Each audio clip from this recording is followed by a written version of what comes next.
நேயர்கள் எல்லாருக்கும் வணக்கம். இந்த வீடியோவில் நீங்கள் ரொம்ப ஆவலோடு எதிர்பார்த்துக்கிட்டு இருக்கக்கூடிய 2024 வருடத்துக்குண்டான மகா குரு பெயர்ச்சி பலன்களை தான் பார்க்க போகிறோம். அதாவது நவகிரகங்கள்லேயே குரு பகவான் முழு சுப கிரகமாக இருக்கார். அதனால் அவரோட இந்த பெயர்ச்சி அப்படிங்கிறது 12 ராசிக்காரர்களுமே எதிர்பார்த்துக்கிட்டு இருக்கக்கூடிய ஒரு நிகழ்வாக இருக்க போகுது. அப்படிப்பட்ட நிகழ்வு மே மாதம் 1ஆம் தேதி, அதாவது குரோதி வருடம் சித்திரை மாதம் 18ஆம் தேதி பகல் 1 மணிக்கு முழு சுப கிரகமான குரு பகவான் மேசராசியிலேருந்து ரிஷபராசிக்கு மாற போகிறாரு. அதாவது செவ்வாயோட வீடான மேசராசியில் தன்னோட நட்பு வீட்டில் இருந்த குரு பகவான் இப்போ பகை வீடாக இருக்கக்கூடிய ரிஷபராசிக்கு சுக்கிரனோட வீட்டில் போய் உட்கார போகிறாரு. குரு பகவானுக்கு 5, 7, 9 இந்த 3 இடத்துக்கு உண்டான பார்வை அப்படிங்கிறது இருக்குது. அப்போ குரு பகவான் ரிஷபராசியிலேருந்து தன்னோட 5ஆம் பார்வையாக கன்னி ராசியவும், 7ஆம் பார்வையாக விருச்சிக ராசியவும், 9ஆம் பார்வையாக மகர ராசியவும் பார்க்க போகிறாரு. இந்த குரு பகவானோட பயிற்சியால் இந்த 3 ராசிகளுக்கும் குருவோட நேரடி பார்வை அப்படிங்கிறதும் கிடைக்குது. அப்போ இந்த மேசத்திலேருந்து ரிஷபத்துக்கு பயிற்சியாகக்கூடிய குரு பகவானால் உங்களோட ராசிக்கு என்னென்ன பலன்கள் கிடைக்க போகுது அப்படிங்கிறத முழுசாக நாம் இந்த வீடியோவில் பார்க்க போகிறோம். அதோட பிற வருட கிரகங்களுடைய நிலை அப்படிங்கிறத பொறுத்து குரு பகவான் எப்படிப்பட்ட பலன்களை கொடுக்க போகிறாரு, அதுக்குண்டான பரிகாரங்கள் என்ன அப்படிங்கிறது எல்லாத்தையுமே நம்ம பார்த்துருவோம். துளாராசி நேயர்களே, உங்களுக்கு இந்த குரு பகவானோட பயிற்சி எப்படி இருக்குது அப்படின்னு பார்த்தோம்னா, இது நாள் வரைக்கும் பார்த்தீங்கன்னா உங்களோட ராசிக்கு 7வது வீட்டில் குரு பகவான் இருந்தார். இப்போ உங்களோட ராசிக்கு 8வது வீட்டுக்கு குரு பகவான் மாற போகிறாரு. அதாவது அஷ்டமஸ்தானத்தில் குரு அமர போகிறாரு. அதாவது இது வரைக்கும் குரு இருந்த 7வது இடம் அப்படிங்கிறது ஒரு நல்ல இடம் அப்படின்னே சொல்லலாம். குருவோட பார்வையும் உங்களோட ராசிக்கு கிடைச்சிது. இப்போ 8ஆம் இடத்துல குரு பகவான் போய் உட்காரும்போது நமக்கு கொஞ்சம் ஒரு சுமாரான பலன் அப்படின்னே சொல்லலாம். இதே காலகட்டத்தில் பார்த்தீங்கன்னா சனி பகவான் உங்களோட ராசிக்கு 5வது இடத்துல இருக்கார். ஒரு வழியாக அவர் அர்த்தாசிரம சனிலேருந்து கிளம்பி 5வது இடத்துக்கு வந்துட்டார். 6வது வீட்டில் ராகு இருக்கார். 8வது வீட்டுக்கு குரு அமர போகிறாரு. அப்போ இந்த கிரக அமைப்பு அப்படிங்கிறது உங்களுக்கு ஒரு குழப்பமான கிரக அமைப்பு அப்படின்னே சொல்லலாம். ஆனால் இதுலேயும் பல நன்மைகள் அப்படிங்கிறதும் உங்களுக்கு காத்துக்கிட்டு இருக்கு. அப்பப்போ எதிர்பாராத திடீர் திருப்பங்கள் அப்படிங்கிறதெல்லாம் வந்துக்கிட்டே இருக்கும். அப்போ பெருசாக எது மேலேயும் நாம் ஆசை வைக்க வேண்டாம். பெருசாக எந்த ஒரு பொருளையும் அடையணும்னு நினைக்கக்கூடாது. நம்ம பாட்டுக்காக நம்ம பொழப்பை பார்ப்போம், நம்ம வேலையை பார்ப்போம், நமக்கு கிடைக்கிறது கிடைக்கட்டும். 10 ரூபா வருதா சந்தோஷமாக இருப்போம். வர்ற 10 ரூபாயில் 2 ரூபா மிச்சம் பண்ணி வைப்போமா, முடிஞ்சால் முடிச்சு வைப்போம், இல்லை பின்னாடி நமக்கு நல்ல நேரம் வர்றப்போ பார்த்துக்குவோம் அப்படிங்கிற மாதிரி ஒரு பட்டற்ற வாழ்க்கை, ஏதோ அன்றாட வாழ்க்கை அப்படிங்கிற ரேஞ்சுக்கு போயிட்டீங்கன்னாலே குரு எதுவுமே செய்யாட்டியும் சனி உங்களை சாதனை படைக்க வச்சுருவார். எதனால் சொல்கிறேன் அப்படின்னா, அஷ்டமத்தில் குரு இருக்கும்போது, 6ல் ராகு இருக்கும்போது, 5ல் சனி இருக்காரு அப்படின்னா குருவையும் ராகவையும் தாண்டின பெரிய கிரகம் சனி. அப்போ இவங்க சின்ன சின்ன பிரச்சனைகளை கொடுத்தாலும் அதை சனி பார்த்துக்குவார். சனி இப்போ 5ல் இருக்கார். அதாவது பூர்வ புண்ணியஸ்தானத்தில் சனி இருக்கார். அப்போ நாம் கர்ம வினைகளை கருத்தில் எடுத்துக்கிட்டு வாழணும். எந்த ஒரு வேலையும் செய்கிறதுக்கு முன்னாடியே அந்த வேலையால் நமக்கு 10 ரூபா கிடைக்குமா அப்படின்னு பார்க்குறதுக்கு முன்னாடி அந்த வேலையால் யாருக்காவது பாதிப்பு வருமா, நம்ம செய்கிற செயல் இன்னொருத்தருடைய மனசை நோக்கடிக்குமா, இன்னொருத்தருக்கு ஒரு பொருளாதார இழப்பை கொடுக்குமா, இன்னொருத்தருக்கு மன கஷ்டத்தை கொடுக்குமா, இதை சிந்திச்சு பார்த்துட்டு யாருக்கும் இதால் எந்த பிரச்சனையும் இல்லை அப்படிங்கிற நேரத்தில் நமக்கு 10 ரூபா கிடைக்குமான்னு பார்த்துக்கிட்டு செய்கிறது அப்படிங்கிறது தான் கர்ம வினைகளின்படி வாழ்கிறது. வேறு எதுவுமே கிடையாது. கர்மா அப்படின்னா இப்போ பெருசாலாம் யோசிக்க வேண்டியதில்லை. நம்மளால் யாருக்கும் தீங்கு இருக்கக்கூடாது, நம்ம செய்யக்கூடிய செயல்களால் யாருக்கும் தீங்கு இருக்கக்கூடாது, பிறரோட வளர்ச்சியை பார்த்து பொறாமப்படக்கூடாது, பிறர் மாதிரி நாம் வாழணும்னு நினச்சி ஆசைப்படலாம், பொறாமப்படக்கூடாது. அந்த ஆசையை நோக்கி நம்மளோட முயற்சிகளை செஞ்சுக்கிட்டே இருந்தோம் அப்படிங்கிற இந்த 5ஆம் இடத்துல சனி இருக்கும்போது அற்புதமான சாதனைகளையும் படைக்க செய்வார். இப்போ 8ல் குரு வந்திருக்கார். 8ல் குரு அப்படின்னா நட்டாத்தில் நிற்கிற கதை அப்படிம்பாங்க. ஆனால் நீங்கள் நட்டாத்தில் நின்னாலும் கூட உங்களுக்கு நட்டாத்துலையும் ஒரு படகும் துடுப்புமா சனி பகவான் இருக்காரு அப்படிங்கிறதால ஆற்றை பற்றி நீங்கள் கவலைப்பட வேண்டியது இல்லை. அதே நேரத்தில் குரு பகவான் இருக்கிற இடத்தை விட பார்க்குற இடத்துக்கு பலன் கூட. இப்போ 8ல் அவர் இருக்கும்போது கொஞ்சம் காசு பண வரவை குறைப்பார்.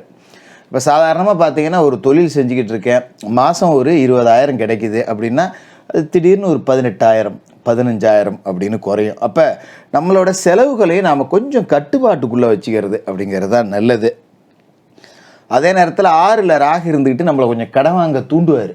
போ கடன் வாங்கியாவது கொஞ்சம் ஆடம்பரமாக செலவு பண்ணு. 20 ரூபா செலவு பண்ணிட்டு இருந்தால் இப்போ என்னடா 5 ரூபா உள்ள சுருக்கிற, கடன் வாங்கி செலவு பண்ணு அப்படின்னு ராகு தூண்டி விடுவார்.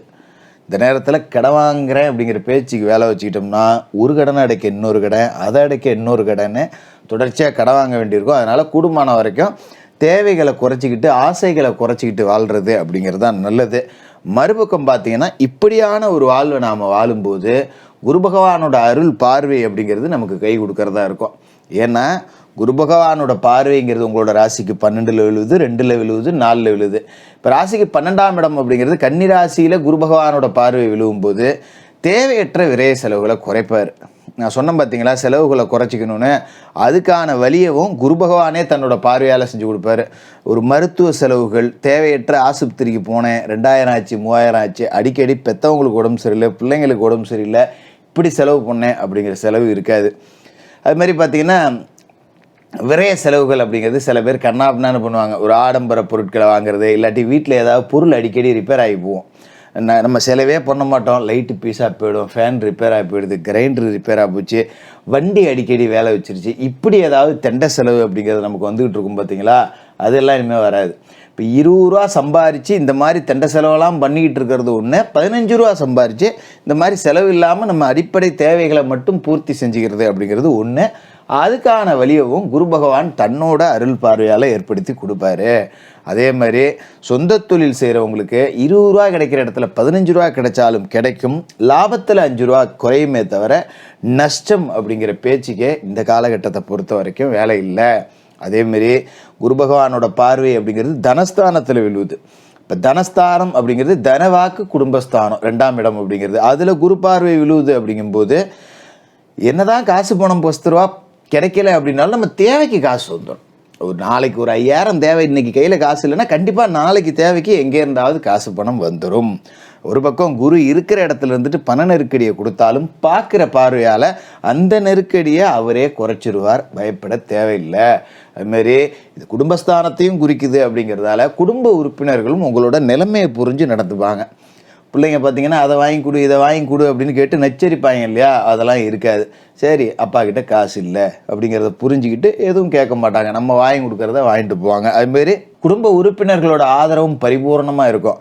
சாதாரணமாக மாத குடும்ப செலவு ஒரு 10,000 ரூபாய்க்கு ஜாமான் வாங்குறோன்னா ஒரு 8,000 ரூபாயில் அவங்களே சுரிப்பாங்க. சரி நம்மக்கிட்ட காசு இல்லை, கொஞ்சம் குறைச்சிக்குவோம், வருமானம் கம்மி அப்படின்னு அப்படியே அந்த ஊர் கூடி தேர் இழுக்கிற மாதிரி குடும்பம் மொத்தமாக சேர்ந்து உங்களுக்கு இந்த நேரத்தில் ஆதரவாக இருப்பாங்க. உங்கள் பேச்சை மதித்து நடந்துக்குவாங்க. நீங்கள் தளர்ந்து போய் உட்கார்ற நேரத்தில் தோல் கொடுக்கறதுக்கு ஆள் இருக்கும். இப்படி சகல விதமான நம்பிக்கைகளை வளர்த்தெடுக்கிறதுக்கு ஆள் இருக்கும், ஆதரவுக்கு ஆள் இருக்கும். அப்படிங்கிறதால பயப்பட வேண்டியதில்லை. அதுமாரி வாக்குஸ்தானம் அப்படிங்கிறதுல அவரோட பார்வை விழுவுது அப்படிங்கிறதால கொடுத்த வாக்கை காப்பாற்றிடுவீங்க. ஒருத்தருக்கு சொன்ன சொல்லுங்க அவன் நிற்பாண்டா அப்படின்னு பேர் எடுத்துருவீங்க. அதில் எந்த மாற்றமும் இல்லை. 4ஆம் இடத்துல சுகஸ்தானத்தில் குரு பகவானோட பார்வை விழுவுது அப்படிங்கும்போது உங்களோட உடல் ஆரோக்கியம் நல்லாயிருக்கும். அடிக்கடி ஆஸ்பத்திரிக்கு போனேன், செலவு பண்ணேன் அப்படிலாம் தேவை கிடையாது. அந்த செலவும் இப்போ மிச்சமாகும். அதேமாரி தாயாரோட உடல் ஆரோக்கியத்தில் இருந்த பிரச்சனை நீங்கும். அம்மாவுக்கு உடம்பு சரியில்லை, அடிக்கடி ஆஸ்பத்திரிக்கு இழுத்துட்டு போயிருந்தேன், அவங்களுக்கு மருந்து வாங்குறதுக்கே மாதம் 2000 3000 ஆகுது. இந்த நிலமெல்லாம் இதுக்கு மேலே மாறிடும். சில பேருக்கு தாய் வழி சொத்து கிடைக்கும். இப்போ தாய் மாமன் வகையிலேருந்து ஏதாவது ஒரு சொத்து கிடைக்கும். தாய் மாமன் வகையிலேருந்து தாய் வழி சொத்து, தாய் வழி முதலீடு அப்படின்னு ஏதோ 10 ரூபா கொடுப்பாங்க. தாய்மாமன் வழி உறவுகள் ரொம்ப ஆதரவாக இருப்பாங்க. தாய் வழி உறவுகளில் சித்தி இருக்கலாம், பெரியம்மா இருக்கலாம். இந்த மாதிரி இருக்கிறவங்க எல்லாமே ஒரு பெரிய ஆறுதல். தாய் வழி சொந்தத்தில் கிடைக்கக்கூடிய அண்ணன் தம்பி மாமன் மச்சான் எல்லாமே நம்மளோட கஷ்டத்துக்கு உதவக்கூடிய இடத்துல நிற்பாங்க. நம்மளோட வேலைகளை முன்னின்றும் செய்வாங்க. நம்மளோட வேலைக்கும் சரி தொழிலுக்கும் சரி மிகப்பெரிய பலமாக இருப்பாங்க.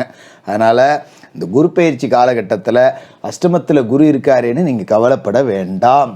எல்லாம் நல்லதாகவே நடக்கும். தினமும் குளித்து முழுவிட்டு குலதெய்வ படத்தை வீட்டில் வச்சு மனசார வணங்குங்க. ஏன்னா பூர்வ புண்ணியத்தில் சனி இருக்காருங்கிறத மறந்துடக்கூடாது. வியாழக்கிழமையில் குரு பகவானுக்கு நெய் தீபம் ஏற்றி குரு பகவானை மனசார வணங்குங்க. செவ்வாய்க்கிழமை ராகுகால நேரத்தில் துர்க்கை அம்மனுக்கு தீபம் ஏற்றுங்க.